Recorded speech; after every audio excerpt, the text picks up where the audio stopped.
Buenas tardes amigos, ¿cómo están? Te saluda Magali Flores, quien te da la bienvenida a tu programa Salud en Línea. Hoy, como todos los lunes, miércoles y viernes, te llevamos temas importantes para el cuidado de tu salud y el cuidado de todos en casa. Hoy vamos a conversar sobre los mitos y verdades de la alimentación durante las personas que están pasando el cáncer. Realmente hay tratamientos, hoy en día uno revisa en internet y se encuentra con cada sorpresa. Y no todo es cierto, sabemos que para eso están los especialistas, para que nos den una mejor orientación. Por eso el día de hoy vamos a conversar con nuestro amigo el magíster Edgardo Palma, él es secretario científico del Consejo Nacional del Colegio de Nutricionistas del Perú, coordinador del 17 Congreso Confelanit, docente universitario y especialista en nutrición clínica. ¿Cómo estás, Edgardo? Mucho gusto tenerte acá. Gracias, Magali, feliz nuevamente estar acá contigo. Hoy día vamos a conversar, Edgardo, de la alimentación en el paciente con cáncer, básicamente mitos y verdades para que nos orientes un poquito, pero antes de empezar con la entrevista, quiero mencionarles a todas las personas que están conectadas que el día de hoy se hará un sorteo. Haremos un sorteo de 2 medias becas para el Congreso del Confelanit, muy importante para cualquier personal de salud, en especial para mis amigos nutricionistas. Si están conectados, hagan sus comentarios durante el programa y a las 3 de la tarde el equipo de producción va a pasar un banner mediante la página de Facebook con los nombres de los 2 ganadores o las 2 señoritas ganadoras o los 2 varones ganadores. Ahora sí, empezamos. Empecemos, Edgardo. Hoy en día uno revisa en internet y encuentra una variedad de tratamientos para pacientes con cáncer. Sin embargo, ¿cuál debería ser, en líneas generales, una alimentación adecuada, saludable para una persona que está cursando con esta enfermedad? Bien, es una pregunta muy común la que nos haces, definitivamente también la hacen los pacientes, y el tipo de tratamiento nutricional depende del estado del paciente. En primer lugar, depende también del tipo de tratamiento que recibe el paciente. Y depende también el tipo de cáncer que el paciente está siendo tratado. En líneas generales, lo que la evidencia nos muestra el día de hoy es que hay muchas oportunidades terapéuticas desde la dietética para poder apoyar a los pacientes con cáncer.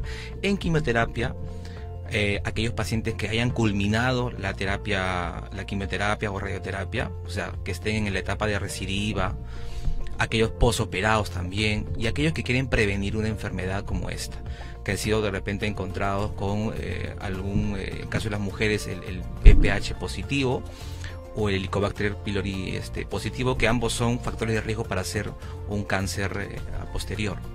Tú me mencionas la prevención en aquellas personas que de repente tienen factores de riesgos a diferencia de otras personas, el tratamiento durante la enfermedad y el tratamiento cuando ya pasó la quimioterapia, la radioterapia o pasó una cirugía. Muchas veces el paciente que ha pasado por un tratamiento de quimioterapia termina muy debilitado.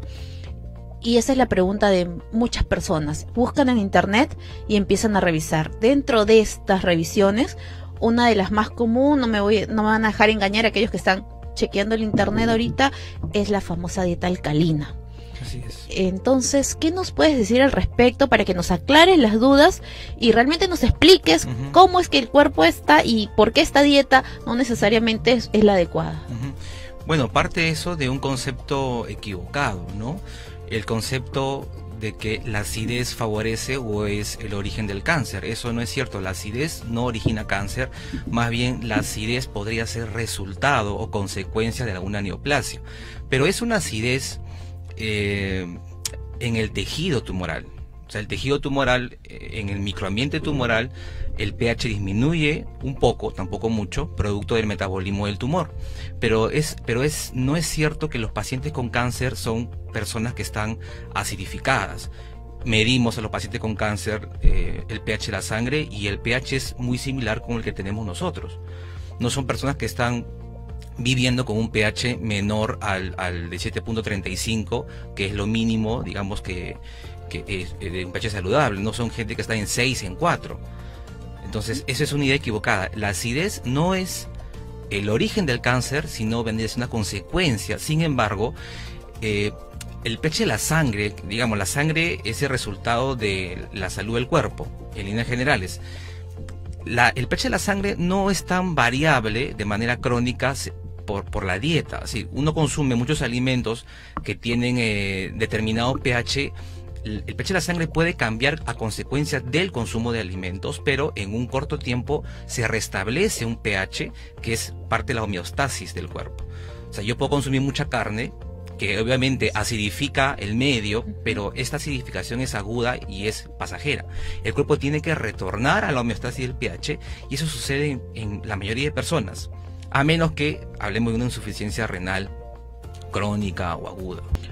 Hablando de suplementación, una de las cosas que uno siempre revisa en internet es la suplementación de vitamina C, que en algunos casos también se relaciona con la prevención de cáncer y con dentro de los tratamientos para pacientes con cáncer también hay el uso de esta vitamina. ¿Es útil, no es útil, bajo qué condiciones y en qué tipos de cáncer?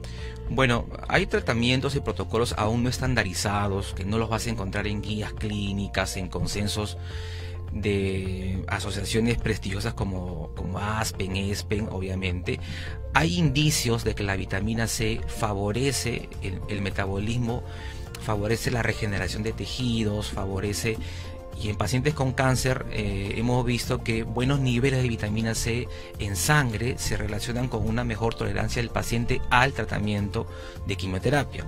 Pacientes que tienen mejores niveles de esta vitamina toleran mejor el tratamiento, tienen menos episodios de náuseas, de vómitos, tienen mejor estabilidad, ¿no? Porque la quimioterapia es un tratamiento necesario a veces, pero también es muy desgastante, es muy lacerante, ¿no? Y también tiene efectos secundarios. El mismo tratamiento tiene efectos secundarios.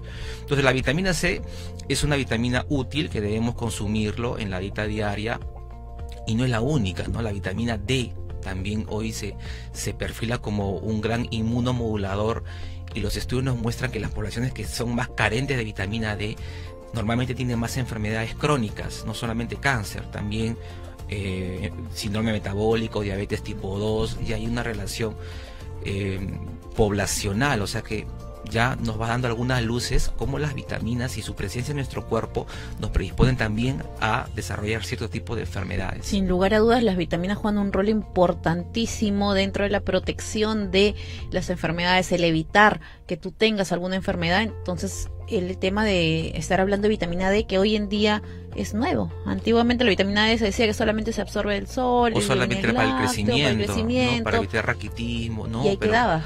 No, hoy su rol inmunológico es realmente impresionante, y hay muchísimos publicados, vitamina D y la inmunología. ¿Tú sabías que la vitamina D los niveles son menores en nuestro cuerpo en etapas de invierno, otoño, porque no hay sol? No hay sol, y la principal vitamina D proviene del rayo solar. Entonces ahí también muchas poblaciones que no están cercanas al sol o que no son expuestas al sol también tienen enfermedades relacionadas a la carencia de vitamina D. Por eso que hoy en día ya uno empieza a ver vitamina D en suplementación. Entonces, pero ahí hay que tener un poco de cuidado, porque la vitamina D, a diferencia de la C, sí podría ser tóxica, claro, en niveles elevados. Para eso siempre la visita con el especialista, que es la persona adecuada para poder prescribirte. No es que te apareces en la farmacia y vas y compras tus suplementos. Retomando los temas, otro de los mitos típicos es el abuso de las proteínas, ¿no? Muchos pacientes con cáncer, o familiares, mejor dicho, son muy restrictivos en el caso de las proteínas. ¿Es real? ¿Se restringen? ¿No se restringen? ¿Se pueden consumir carnes rojas o no se pueden consumir carnes rojas? Las proteínas son importantes en el paciente con cáncer y en general todo paciente estresado, con un estrés catabólico como este. Y hay un requerimiento que más o menos es incrementado de acuerdo al promedio de personas. O sea, sí, el paciente con cáncer requiere un tanto más de proteínas debido a su estado, ¿no? Lo que sucede es que a veces caemos en el exceso, y el exceso de proteínas sí podría ser un problema desde el punto de vista del metabolismo, porque el desecho proteico también es nocivo, ¿no es cierto? Y por otro lado, no es fácil también consumir una buena cantidad de proteína, Magali, tú también lo sabes. Si decimos que el requerimiento promedio de una persona es 1 gramo por kilo de peso, o 0,8, y justamente el paciente con cáncer tiene problemas para consumir fuentes de proteínas, tiene el tratamiento, tiene náuseas al ave, al pescado, surgen también náuseas al huevo. Entonces, si son las principales fuentes o las más accesibles, cómo este puede llegar a un buen requerimiento. Definitivamente la mano ahí del especialista es la que va a hacer un rol importantísimo, porque acá hay algo que es muy cierto, has mencionado, los síntomas del paciente, ¿no? Estas náuseas, el que no tolere ciertos alimentos, peor aún si han pasado por tratamientos de quimioterapia donde de repente se les va a ir el apetito. Entonces sí es importante recordar el valor de las proteínas dentro del tratamiento con la ayuda del especialista, que es quien te va a poder orientar de qué manera van a lograr cubrir este requerimiento. Estamos de regreso en tu programa Salud en Línea, conversando hoy sobre el cáncer, la alimentación durante el cáncer y sobre todo mitos y verdades. Conversábamos en interno acerca de las dietas cetogénicas que te había comentado. ¿Qué tan útiles son? ¿En qué casos de cáncer se aplica o no es aplicable este tipo de tratamientos? En laboratorio ha sido muy útil. Sin embargo, trasladarlo a un paciente, trasladarlo a un ambiente clínico, es todavía el reto. De verdad, porque si alguien que recomienda una dieta cetogénica la hace o la prueba en sí mismo, es muy difícil de hacer. O sea, consumir solamente 10, 5 o menos por ciento de carbohidratos totales de tu dieta es realmente complicado. No se puede hacer todo el tiempo. No, la dieta cetogénica no puede ser, no debería ser planteada como un estilo de vida. ¿Me entiende? O sea, si realmente entra o cabalmente entra en ese término, no podría ser un estilo de vida. No es sostenible. Claro, entiendo que no puede ser un estilo de vida, pero puede ser un tratamiento en un tiempo específico para solucionar un cuadro agudo. Hay investigaciones que nos muestran que cuando los tumores son expuestos a un ambiente hipoglúcido, responden mejor al tratamiento de la quimioterapia. O sea, una exposición pobre a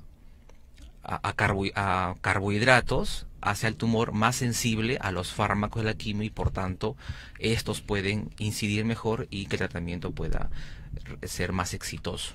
Pero el tema, repito, el tema es en las personas. Entonces se podría plantear más bien dietas libres de azúcares simples, restringidas en carbohidratos, hablamos de un 40% aproximadamente, con grasas buenas y proteínas en una cantidad también idónea, ¿no? Pero la cetogénica, repito, en laboratorio ha resultado, ha tenido éxito, pero en el paciente es todavía donde tenemos ahí mucho que trabajar. Y es también, ¿sabes por qué? Porque los pacientes muchas veces en el ambiente público se los cita cada 15, cada 30 días. Entonces, en ese periodo de tiempo tú no puedes monitorear algo tan sensible como una dieta como la cetogénica, ¿no? Tendrías que verlo cada 3 días, verlo a lo mucho cada 7 días, y siempre que propongamos esa forma de tratar al paciente, yo creo que se pueden hacer eso y otra cosa más. Qué interesante el tema que acabas de mencionar, la frecuencia de visita del especialista, en este caso el nutricionista, con el paciente bajo estas condiciones dietarias, ¿no? Porque realmente estamos hablando de una dieta difícil de mantener, como tú bien mencionas. Es poco probable que un paciente, en general una persona que no necesariamente tenga un tema de cáncer, sostenga una dieta cetogénica. Es bien complicado. Siguiendo con los famosos mitos y verdades, otro de los mitos que siempre se leen en internet son las famosas hojas de las diferentes plantas, ¿no? Hojas de guanábana, frutos rojos, frutos del bosque, entre tantas variantes. Empezamos hace muchos años atrás con la famosa uña de gato, entre tantas variantes. ¿Son útiles? ¿No son útiles? ¿Qué rol juega la medicina alternativa dentro del tratamiento del paciente con cáncer? Qué importante pregunta, Magali. Y esto parte seguramente que los estudios nos dijeron alguna vez que las hojas tenían elementos anticancerígenos, y eso es totalmente cierto. La hoja de la guanábana posee acetogeninas, que son fitoquímicos que reducen la actividad tumoral, y no solamente la hoja de guanábana. Muchas plantas, muchas hojas, muchas raíces contienen fitoquímicos similares. El tema es que si a través de la preparación la persona podría obtener esa cantidad necesaria para combatir su problema.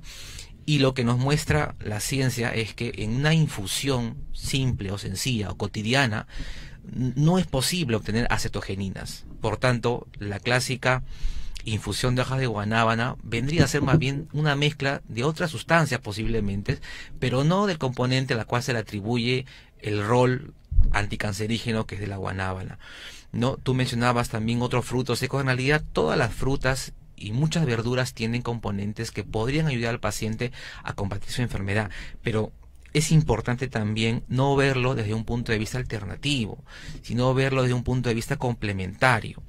Entonces, si eso puede ser tomado así, no abandonaríamos un tratamiento o postergaríamos un tratamiento por ceñirnos a jugos, extractos o preparaciones como tales que realmente tienen muy poca probabilidad de ayudarnos si es que la tomáramos como alternativa, es decir, como este sendero, me aparto del resto y solamente consumo esto. De esa forma no debe ser tomada la llamada medicina natural, ¿no? Sino como un complemento a tu alimentación y a tu tratamiento médico. El tema de trabajar en equipo, en general, la parte medicamentosa, la parte nutricional y de repente la medicina naturista o natural, sería importante si se trabaja en conjunto, más no de forma independiente, porque bien mencionas, puede hacer de que retardes un tratamiento que realmente es el adecuado, tu tratamiento de quimioterapia, el tratamiento médico que te prescriban, lo vas a dejar por de repente seguir, no sé, una alternativa que te puede pintar maravillas que no necesariamente son ciertas, ¿no? Bien menciona Edgardo, es muy difícil que una persona se recupere, por no decir imposible, con un tratamiento naturista. Volviendo al tema de los mitos, otro de las cosas que siempre leemos y escuchamos es el consumo de la avena. Restringida durante la quimioterapia. La avena. O se da durante la quimioterapia. Es algo que siempre escuché en pacientes, por ejemplo, con leucemia, ¿no? No puedo tomar avena porque voy a recibir quimio. O voy a tomar avena porque voy a recibir quimio. ¿Qué tan importante es el rol de este alimento dentro del tratamiento del paciente con cáncer? La avena es inocua. En quimioterapia, en radioterapia, post-cirugía. No hay ningún inconveniente. No, ¿por qué? Yo también he escuchado de que deben suspender el zapallo. No sé, por ahí un paciente me dijo, no, porque es amarillo. Y no, que el amarillo, el cáncer no es compatible y tienes que suspenderlo. Y otro me dijo del rojo, que el rojo también porque su cáncer era tal. Entonces, hay muchas cosas que aparecen en esto, por ese programa se llama mitos, ¿no? La avena es importante, es una fuente energética útil, contiene carbohidratos necesarios, contiene fibra, es muy tolerable. Entonces, yo en lo personal sí lo recomiendo a los pacientes con cáncer. Además es accesible, ¿ves? O sea, de fácil consumo. Claro, entonces si los pacientes con cáncer no todos tienen el acceso a consumir productos, digamos, que son más caros que otros, la avena es una opción sana, ¿no? Bien cocida, ¿no? O sea, no veo motivo para hay ningún evitarla. problema para evitarla. Mucho menos en la quimioterapia, ¿no? No la encuentro. Realmente, si de repente la persona, que alguien que está en línea nos comenta qué es lo que ha escuchado acerca de la avena y la compatibilidad en la leucemia, por ejemplo, de repente podríamos dar una explicación, ¿no? En base a una ruta bioquímica o química y poder plantear alguna posibilidad, ¿no? Claro, porque al final es un carbohidrato complejo, no estamos hablando de un carbohidrato simple. Justamente el tema azúcar. Hoy en día ya los estudios revelan que pacientes o personas con sobrepeso, obesidad, tienen incidencia a tener cáncer a futuro. Sí. Que el tema del azúcar dentro de el tratamiento de un paciente oncológico es restringida. Estamos hablando de azúcar simple, carbohidratos simples. Debe ser restringida en general. Efectivamente, el azúcar ha sido relacionada no tanto con el cáncer de manera científica, sino con el sobrepeso y la obesidad. Y a través de sí puede elevar el riesgo a tener cáncer. Se puede consumir azúcar de repente en algún momento de manera esporádica, pero el paciente con cáncer sí debe cambiar su forma de alimentarse, debería sí de evitar muchos alimentos azucarados, golosinas, alimentos procesados, ultraprocesados, sí debería evitarlo como parte de un estilo de vida sano, y no solamente el paciente con cáncer, sino muchos de nosotros. Pero tú sabes que si hablamos de azúcar, también podríamos hablar de los tipos de azúcares, ¿no? En realidad no se puede vivir sin fuentes de azúcares, hablando en general, ¿no? O sea, sin carbohidratos, porque los encuentras en muchos alimentos, es imposible vivir. Pero el azúcar refinada sí deberíamos restringir tanto como podamos. Entonces las dietas cero carbos no aplican, pero para nada, en ningún tipo de paciente. Tampoco es sostenible, como decía, ¿no? Pero sí una dieta con carbohidratos en su justa medida, en las porciones adecuadas y de una fuente apropiada. Otra de las cosas que mencionan, en algún momento lo he escuchado con algún especialista, es el consumo de frutas en el paciente oncológico. Pueden consumir todo tipo de frutas. ¿Hay algún tipo de ellas que estén restringidas o que se deban monitorear?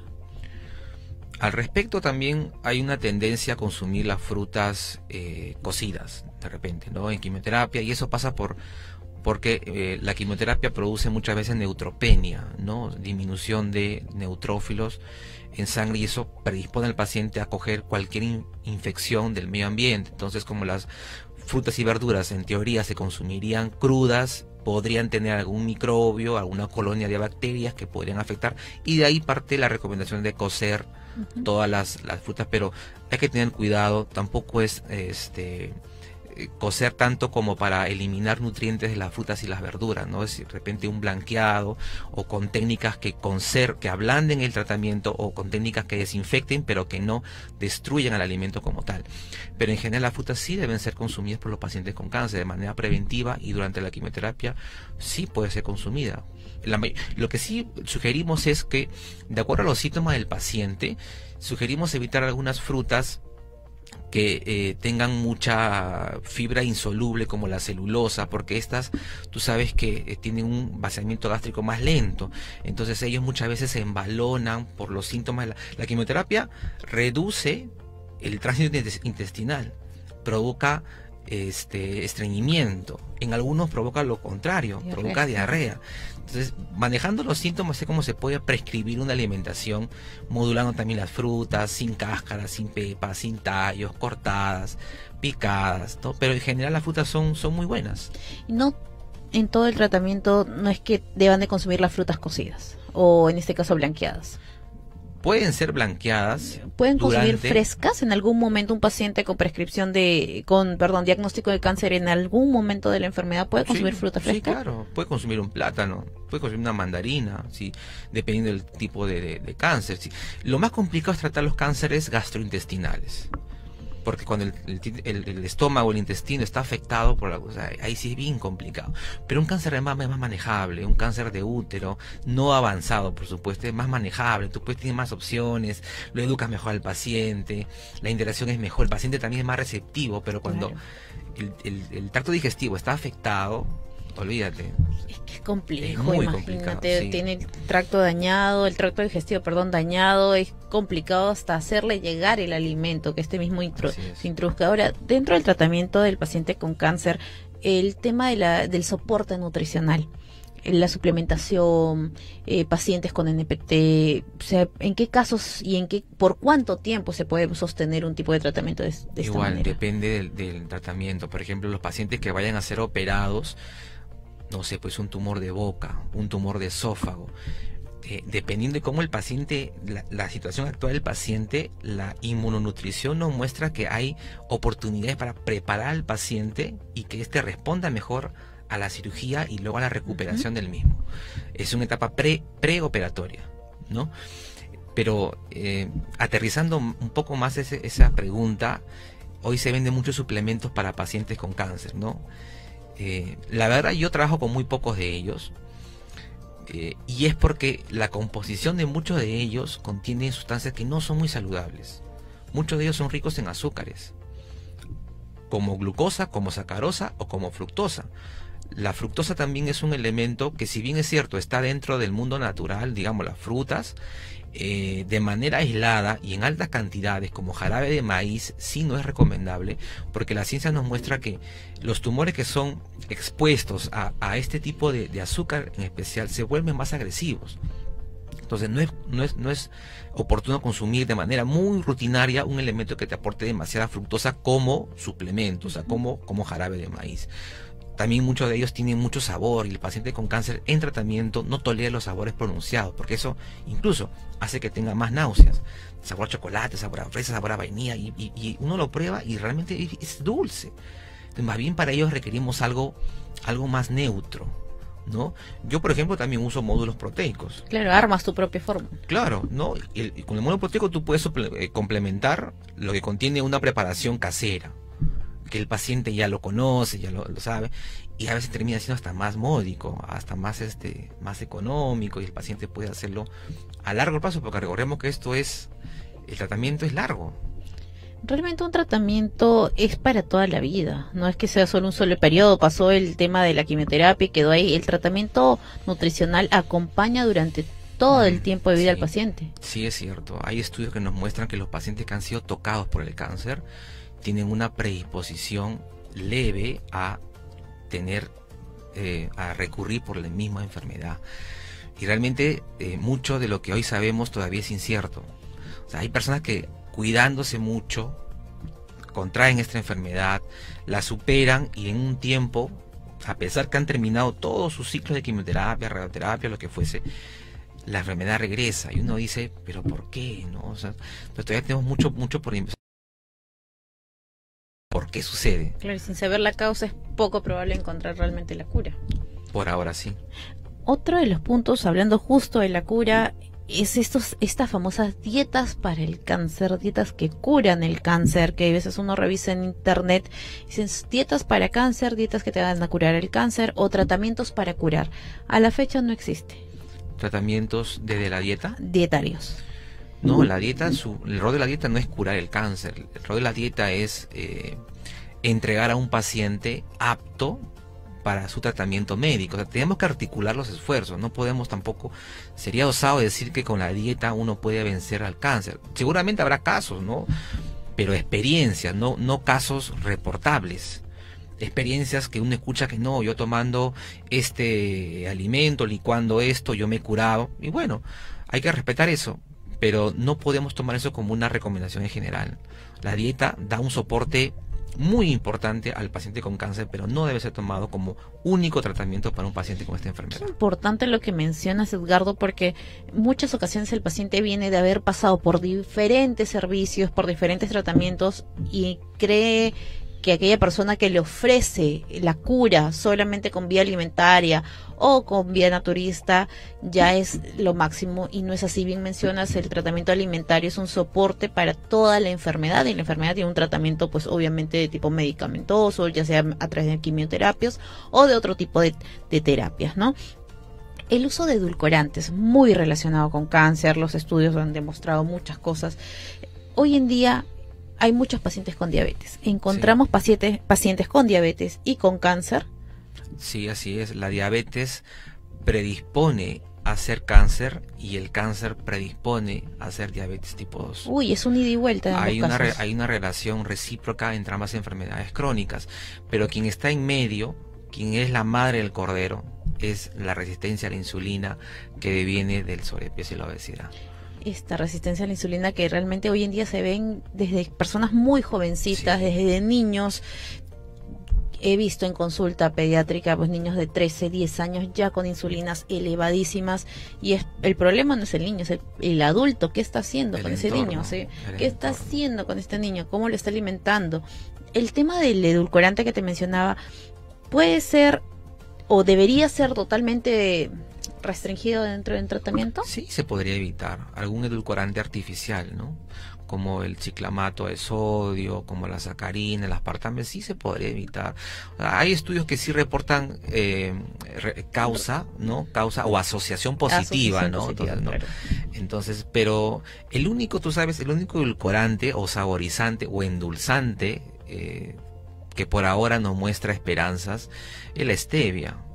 Pero la stevia como hoja, no como lo que conocemos comercialmente, porque eso será pues 1% de stevia y el resto es de maltodextrina, dextrosa y otros aditivos. Entonces eso no es pero la stevia sí es una hoja que tiene steviósido, que son sustancias que endulzan y son sanas.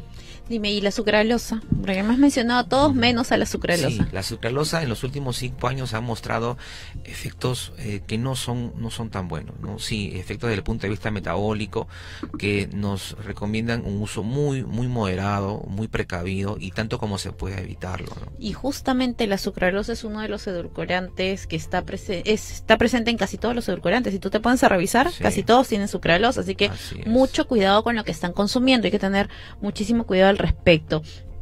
En líneas generales, Edgardo, ¿cuáles son alimentos preventivos? Una persona que de repente tiene factores de riesgo, que ha tenido antecedentes mamá, papá con algún tipo de cáncer, ¿cómo debería ser su alimentación para prevenir? Ya hemos hablado de la alimentación ya con el paciente con cáncer, pero ya para la parte de prevención. Primero, para la prevención, mantener un peso corporal adecuado.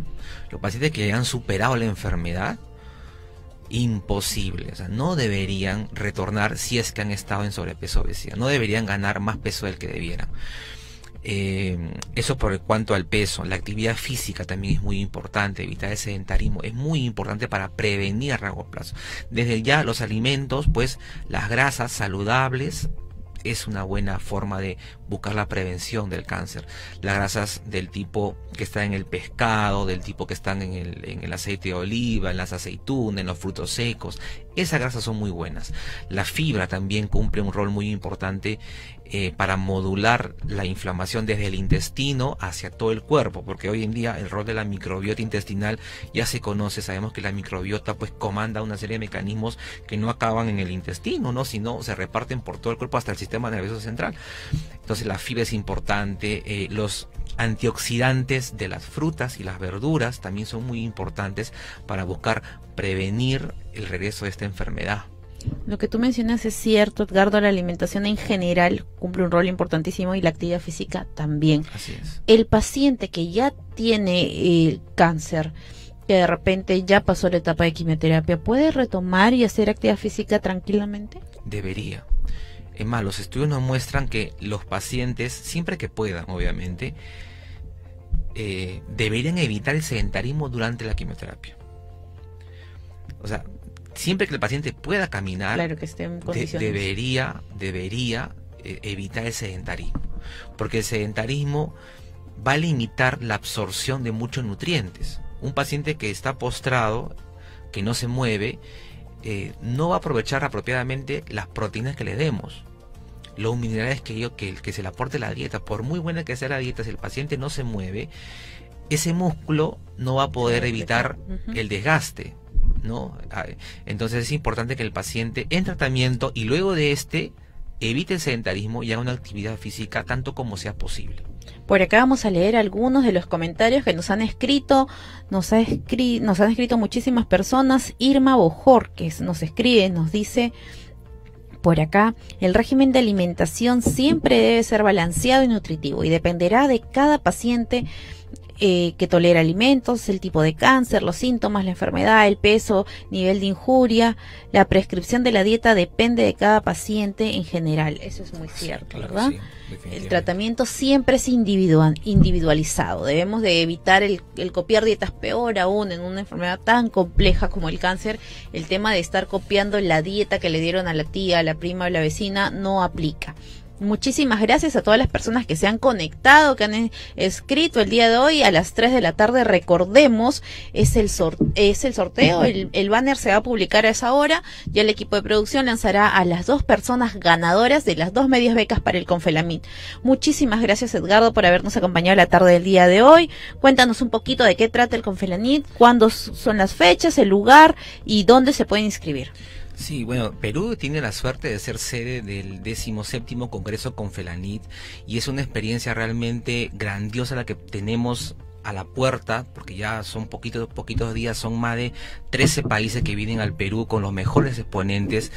Hay talleres, hay un foro internacional, hay múltiples mesas redondas en muchísimos temas. Todos los temas que te imaginas, habidos y por haber, la nutrición actual, los puedes encontrar en el Confelamid, que va del 23 al 25 de este mes en el Centro de Convenciones de Lima, que es en la ciudad de San Borja, ¿no?